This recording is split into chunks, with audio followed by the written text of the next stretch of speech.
Hello বন্ধুরা, তোমাদেরকে আমি বলেছিলাম যে মামামকে কেন ডাক্তার দেখাতে নিয়ে গেছিলাম।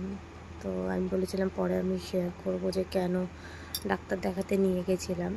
তো গলার ভয়েস শুনে হয়তো বুঝতে পারছো আমারও শরীরটা ভালো নয়, আমারও শরীরটা খুব খারাপ। আর তোমাদেরকে মাম্মামকে দেখাই মাম্মামের কি হয়েছিল। এই দেখো, মাম্মামের জ্বর,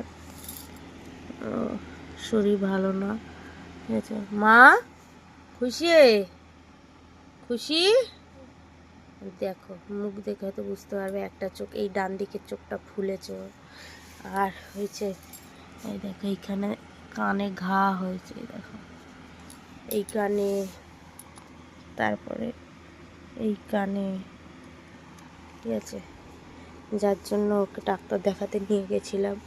মাম্মামের শরীরটা এখনও ঠিক হয়নি। তোমরা প্রে করো যেন মাম্মাম তাড়াতাড়ি সেরে যায়, ঠিক হয়ে যায়।